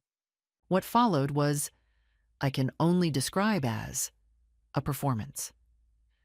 Derek positioned himself as a man who had made a mistake, a singular lapse, who was devastated by his own weakness and desperate to repair his marriage. Sylvia said little but sat very straight, watching me the way a second in a duel watches the opposing seconds. Measuring, calculating. Then the register shifted. Derek leaned forward. His voice dropped. "Peggy, I need you to understand something. The things you've put in motion, the attorney, the investigator, this is going to damage far more than just my marriage. My company doesn't need this kind of exposure. There are people involved at the regional level who could be significantly impacted." He paused. "I would hate for any of this to reflect on Claire, on her career, her reputation in this community." There it was, not a plea, a warning dressed as a plea, Sylvia added softly. "We're simply asking you to let the two of them work through this privately, as a family." I looked at Derek. I looked at Sylvia. I thought of Claire sitting at her kitchen table with her palms pressed flat and her voice saying, "Before we got engaged." "Thank you for coming," I said. "I'll show you out." Derek's jaw tightened. Sylvia's composure cracked just at the edges. They left. I locked the door behind them, sat down in Gerald's old armchair, and breathed. Then I called Dorothy and told her I needed 3 days. 3 days to rest, to be still, to let my hands stop shaking. She brought soup on Friday. She didn't stay long. She understood. On Monday morning, I was ready again. The gift basket arrived on Saturday morning, the second day of my 3 days of rest. It was elaborate. A handled wicker basket wrapped in cellophane, filled with a bottle of Chardonnay, a wheel of aged cheddar, Marcona almonds, fig preserves, and a small handwritten card on cream-colored stationery. The handwriting was Sylvia's. I recognized it from the place cards she'd written for the wedding rehearsal dinner. "Peggy, thinking of you during this difficult time. Family is everything. Sylvia." I set the basket on the counter and looked at it for a moment.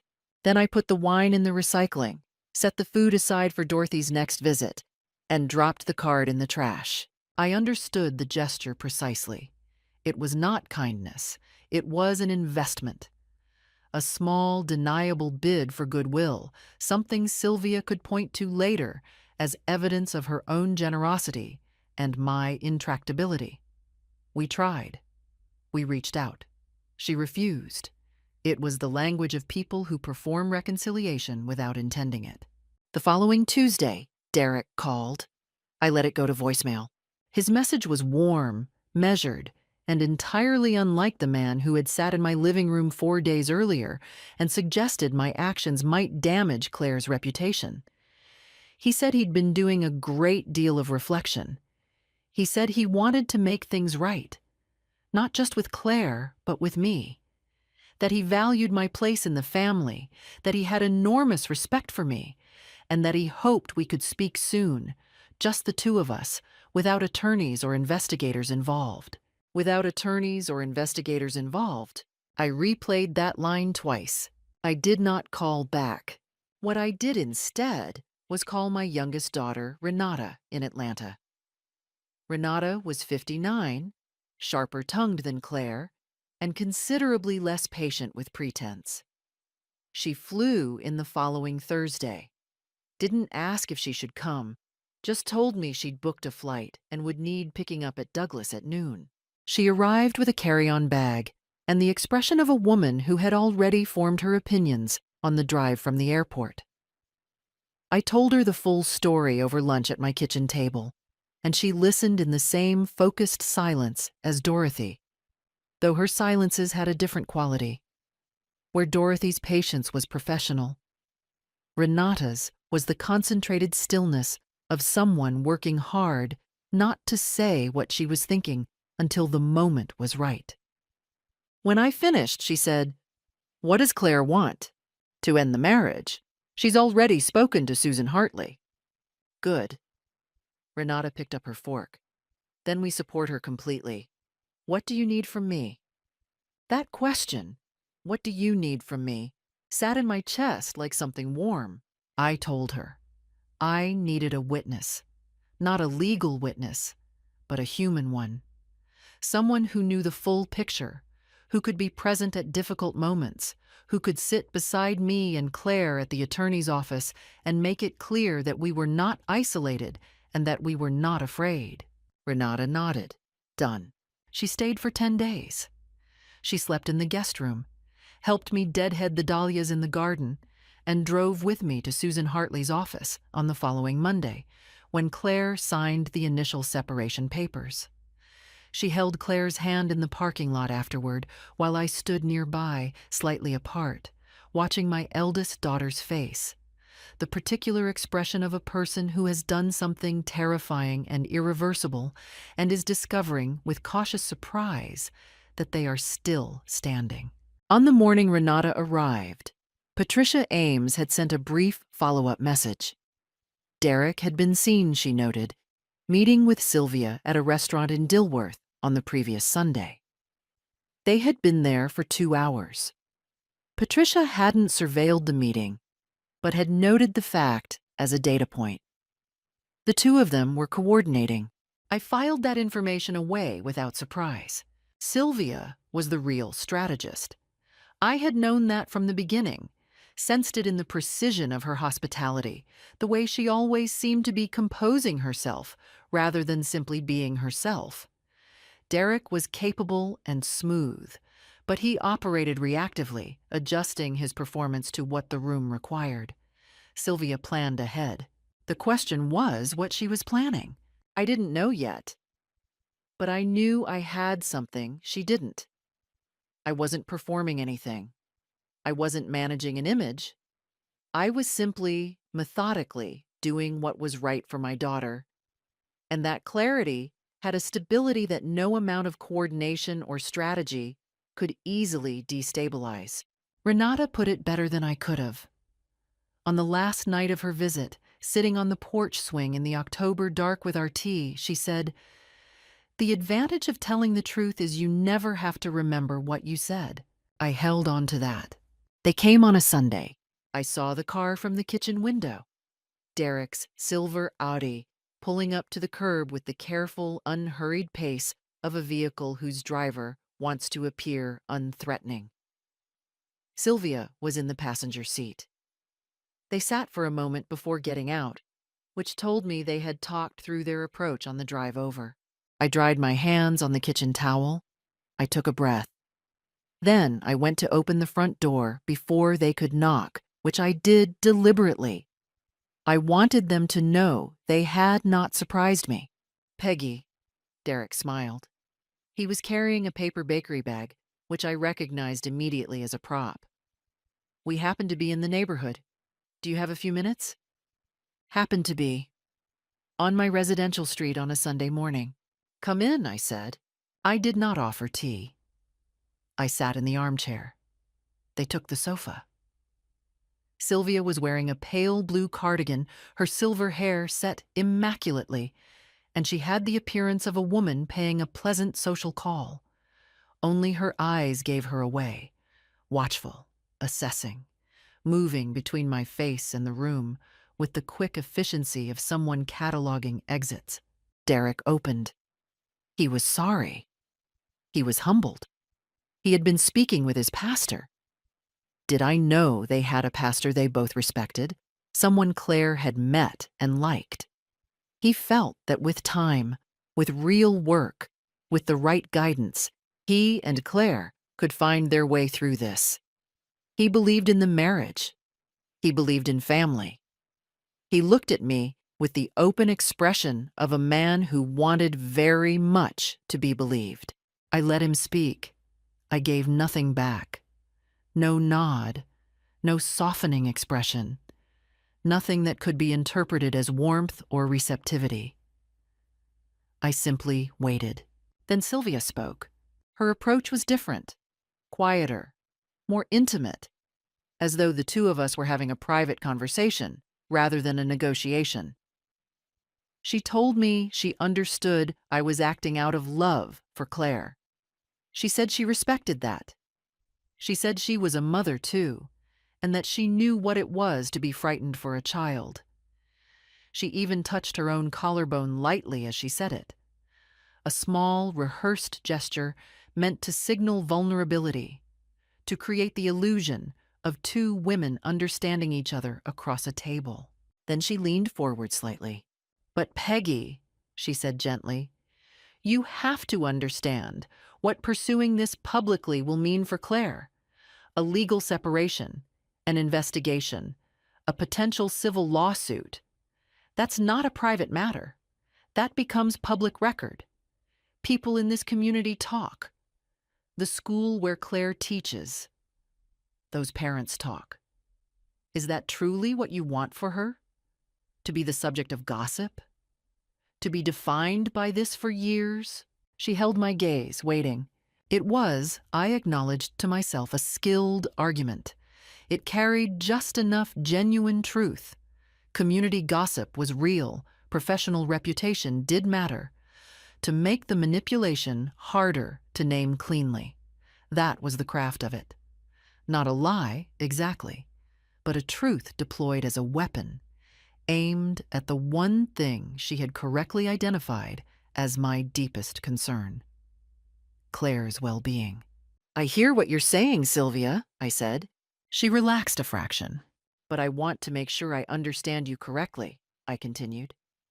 "You're suggesting that Claire should allow this to continue in private, without documentation or legal protection, in order to avoid gossip."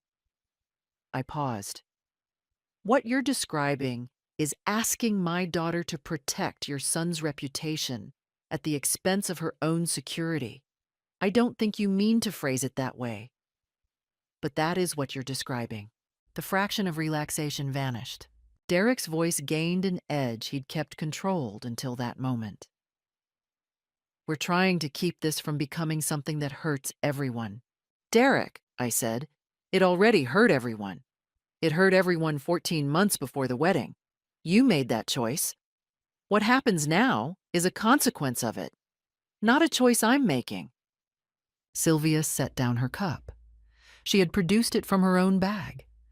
I had not offered one, and I noted this detail carefully, and rose from the sofa with a deliberateness that communicated controlled anger far more effectively than any raised voice could have. Her pleasantness was gone entirely.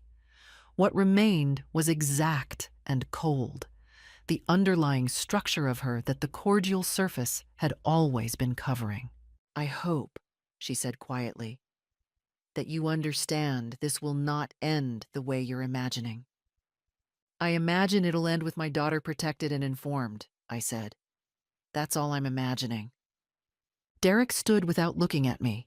He placed the bakery bag on the side table, as though the gesture of leaving it behind constituted some final, mild assertion, and moved toward the door. Sylvia paused at the threshold for just a moment, long enough to let me understand that she considered this a postponement, not a conclusion. I closed the door. I stood in my hallway in the quiet. My hands were not steady. I pressed one palm flat against the wall and breathed through the tremor, recognizing it for what it was. Not collapse, not weakness, but the body's honest and entirely reasonable response to threat. The meeting had gone the way I'd hoped, and it had still been frightening. Both of those things were true simultaneously, but underneath the tremor, underneath the cold that had settled at the base of my sternum, there was something else. A clarity so sharp it almost had a sound. The more they pushed, the more clearly I could see exactly what I was protecting and exactly why it mattered. I thought of Claire in the parking lot outside Susan Hartley's office, discovering she was still standing. I went to my desk, opened my calendar, and confirmed Monday's appointment. My hand had steadied by the time I set the pen down. Susan Hartley had filed the initial separation paperwork in early November.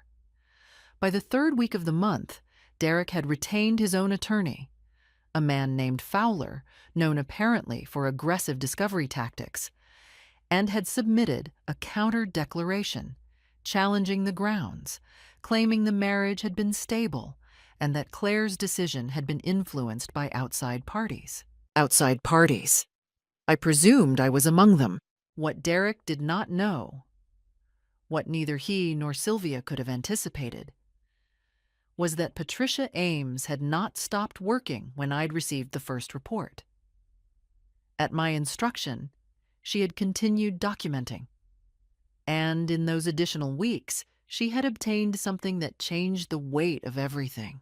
Patricia had been tracking Brooke Landry's public social media, entirely legal, entirely open, and had found, on a now deleted but screen-captured Instagram post from the previous March, a photograph.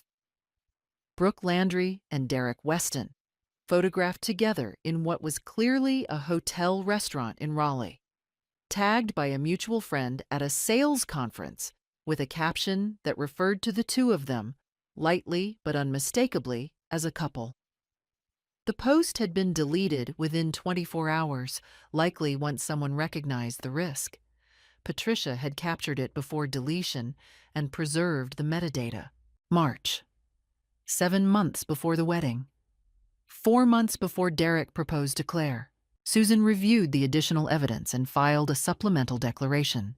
She also forwarded the documentation to the attorney handling the potential alienation of affection claim, a separate proceeding against Brooke Landry, which Claire had quietly decided to pursue.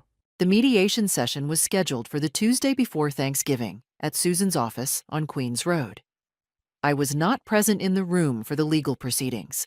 That was between Claire and her attorney. But I was in the waiting area with Renata, who had flown back from Atlanta for the week, and Dorothy, who had canceled a dental cleaning to be there. We sat in 3 chairs along one wall. We brought our own coffee. We did not speak very much. Some vigils are best kept in companionable silence. What I had not anticipated, what none of us had anticipated, was that Derek would bring Sylvia. She was not his attorney. She had no legal standing in that room. But she arrived with him at 9:15, dressed in the same collected, impeccable manner as always, and it was only when Susan's paralegal appeared in the waiting room doorway and said quietly, "Mrs. Caldwell, we need a moment," that I understood something had shifted. I went into the conference room. Derek and his attorney Fowler were seated on one side of the table.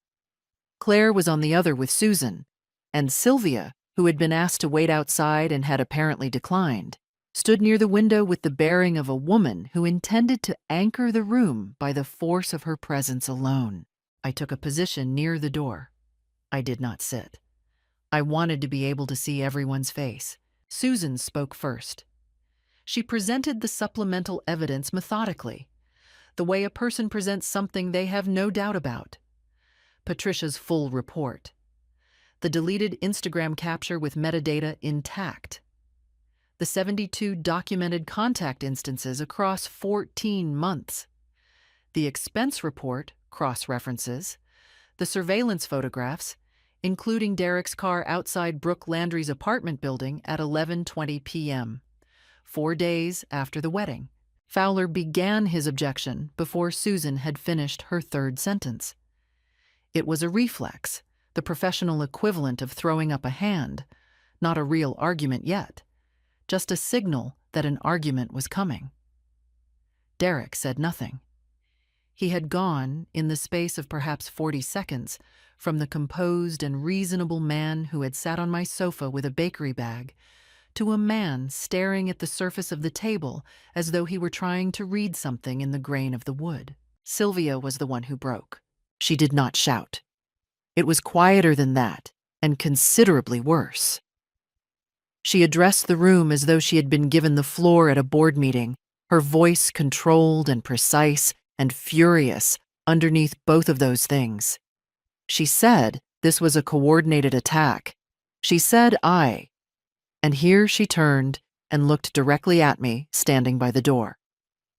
Had been systematically building a case for weeks, hiring investigators, consulting attorneys, turning Derek's wife against him before the girl had been given room to think.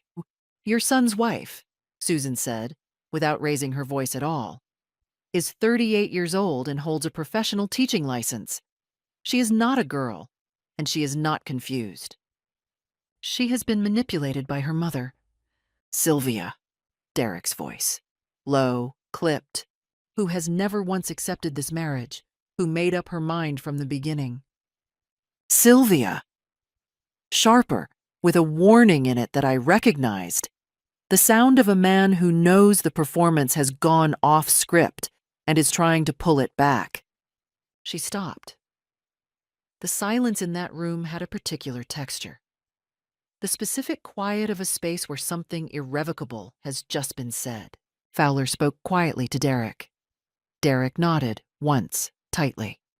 He looked up then, and his gaze moved from Claire's face to mine with the slow, deliberate quality of a man making himself do something.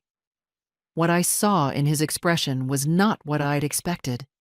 Not defiance. Not the smoothness he had maintained for 3 years. Something much simpler and much sadder. The exhaustion of a person who has been carrying a constructed version of themselves for too long and can no longer remember what was underneath it. Whatever sympathy that observation might have produced in me, I set aside. We'll review the supplemental materials, Fowler said, gathering his papers with the practiced calm of a man professionally accustomed to recalibrating in real time. We'll be in touch by end of week. They filed out. Sylvia last. She did not look at me as she passed. That, I noted, was new. The room settled. Claire exhaled. A long, slow release, as though she had been holding that breath since September. She looked at Susan. Then she looked at me. Is it over? She asked quietly. The hard part, Susan said, with the careful precision of a good attorney, is mostly over. I crossed the room and sat down across from my daughter.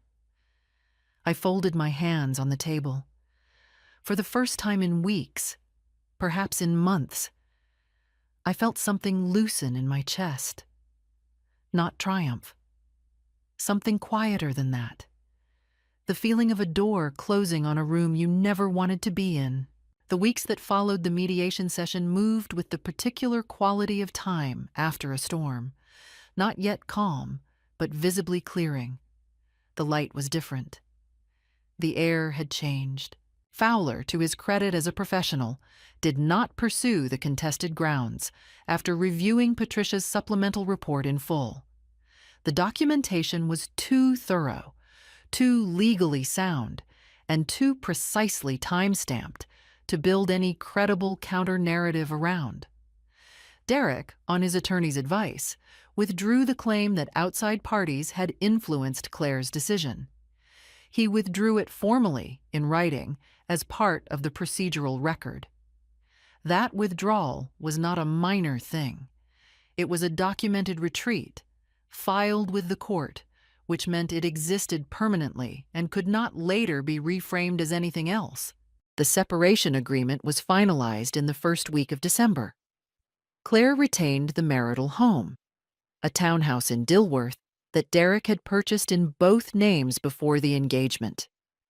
Under North Carolina's equitable distribution principles, Susan had argued successfully that the documented marital fault weighed significantly in Claire's favor, alongside the fact that Claire had contributed consistently to household expenses throughout the relationship, while Derek's income had supported significant personal expenditures that his own financial records, subpoenaed during discovery, did not entirely account for.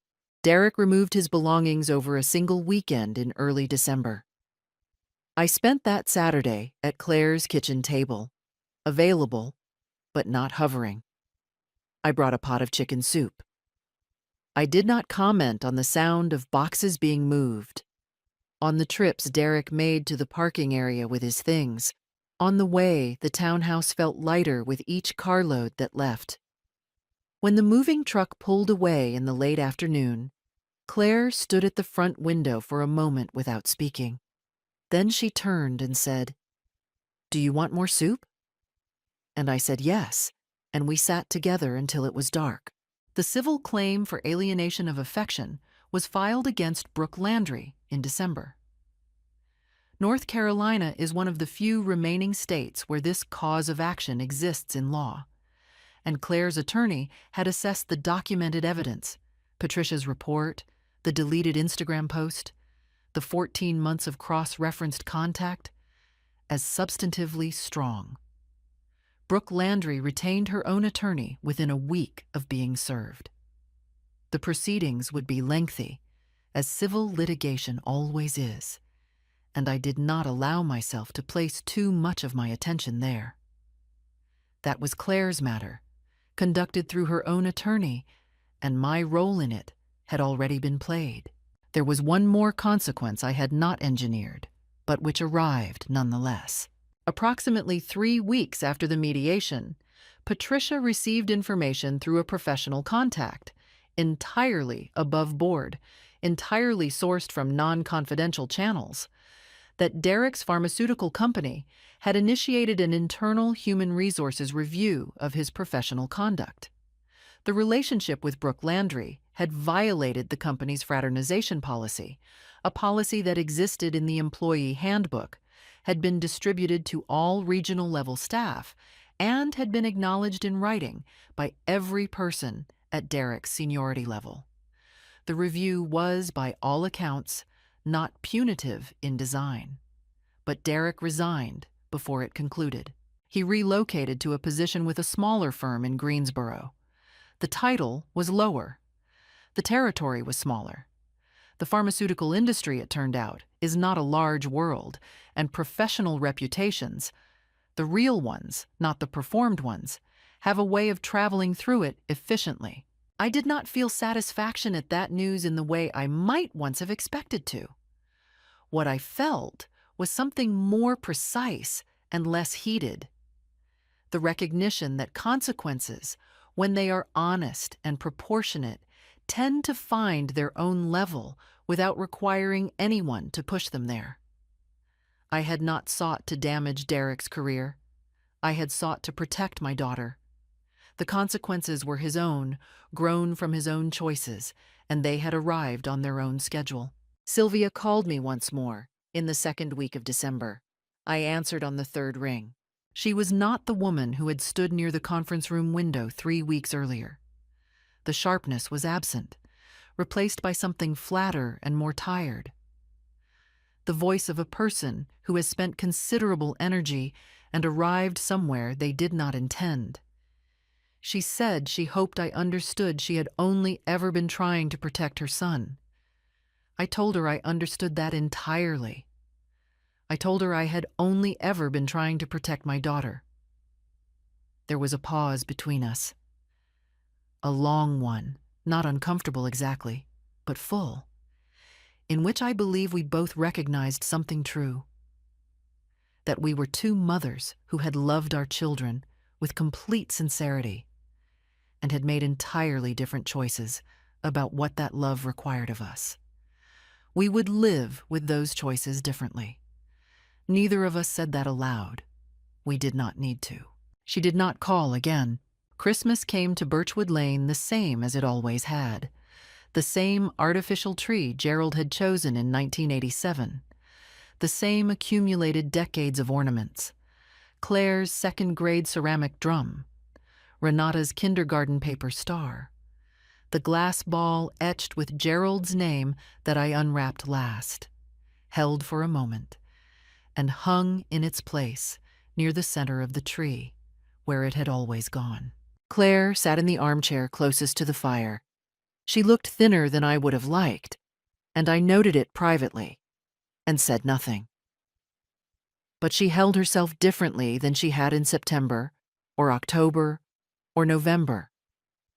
Not the careful composure of a woman managing concealed uncertainty, but the quieter uprightness of someone who had come through something and was beginning, cautiously, to discover what was on the other side of it. She laughed at dinner, a real one, sudden, at something James said, the kind of laugh that catches a person before they have a chance to modulate it. It was the best sound I heard all year. James had flown in from Denver with his wife and their 3 children, who ran through the downstairs in their socks and knocked over exactly 1 ornament, which was precisely the right number. Dorothy came for dessert and stayed until nearly 11, which was uncharacteristic and therefore wonderful. Renata had driven up from Atlanta and was already asleep in the guest room before the last of the dishes were done. Before everyone arrived in the early morning quiet, I stood in the kitchen with my coffee and looked out at the dormant garden, bare-stemmed, waiting. I thought of Gerald. I thought of what he would have said about all of it. He would have said, "You did what needed doing." He was economical with praise. It was one of the things I had loved most about him. I heard from upstairs the first sounds of grandchildren waking, thumping small feet, a muffled argument about something inconsequential, then laughter. I turned toward the stairs. Spring came to Birchwood Lane the way it always did. Slowly, then suddenly, the dogwood in the front yard white blooming before I had remembered to expect it. The months that followed Christmas moved with a different quality than the months before. Not easier, exactly. Healing doesn't move along a smooth gradient, but more spacious. There was room to breathe again, room to notice ordinary things. The particular angle of February, light through the kitchen window, the smell of the soil when I turned the first beds in March, the way a Tuesday could pass without a single moment of dread. Claire returned to work full-time in January. She had taken a reduced schedule in November and December. Her principal had been quietly understanding. And returning to her classroom had, by her own account, been one of the most stabilizing things she did. She called me every Sunday, as she always had, but the calls were lighter now. She talked about her students' reading progress, a book club she'd joined with 2 colleagues, a weekend trip she was planning with Renata in the spring. In April, she called to tell me she'd had coffee with someone, a landscape architect named Thomas, calm and unhurried, met through a mutual friend. She wasn't ready for anything serious. She just wanted me to know it had felt, for the first time in a long time, like something possible. I didn't say everything I was thinking. I said, "That sounds lovely." It was enough. Dorothy and I resumed our Friday lunches and found them even better than before. That particular quality of friendship that has been through something and come out the other side richer for it. We tried a new restaurant on Providence Road every few weeks, rated with entirely subjective scores that had no consistent criteria, and argued about them at length. I looked forward to those Fridays enormously. I took a watercolor class in February, something I had been postponing for 2 years. The instructor was patient and soft-spoken, and had no expectations of anyone, which freed everyone to be surprisingly capable. By April, I had completed a small painting of the Birchwood Lane dogwood that Dorothy declared was genuinely good. I hung it in the hallway. James called from Denver to say his wife was expecting their 4th child. I cried in the best possible way, standing in the kitchen, pressing my palm to the counter for balance. Life was not perfect. It was ordinary, and ordinary was more than enough. Derek Weston relocated to Greensboro after leaving the pharmaceutical company. The HR review had generated enough industry-level awareness to complicate his next position considerably. His new role was significantly lower in seniority. He and Brooke Landry had ended their relationship within 2 months of the wedding. The civil lawsuit, I imagined, had introduced a friction that whatever they'd had could not absorb. I did not wish him harm.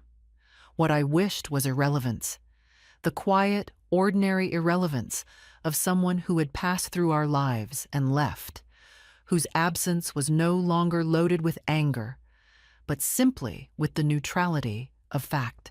Sylvia moved from Savannah to be closer to Derek in Greensboro. I heard this without comment. It struck me only as a closing bracket on a chapter. Brooke Landry's legal representation eventually reached a settlement in the alienation of affection case. The terms were confidential. Claire told me only that it was satisfactory, and I did not press. What remained when everything had settled was the life on Birchwood Lane. The porch swing repainted every spring, the garden, the grandchildren who called on Sundays, and one more expected in the autumn. The Friday lunches, the watercolor class, the dogwood blooming white before I remembered to expect it. Gerald's armchair by the window facing the garden, catching the morning light, kept exactly where he had placed it, because some things you keep exactly as they are. Looking back now, I understand what that autumn taught me. Truth is patient, but it needs someone willing to carry it. I was 64 years old. I was afraid. I did it anyway. If you ever find yourself holding a photograph that changes everything, don't look away. Don't wait for someone else to act. Gather your people, document everything, and trust that doing what is right is its own kind of strength. What would you have done in my place? Leave a comment. I'd truly like to know. And if this story meant something to you, share it, subscribe, and come back. Thank you for listening.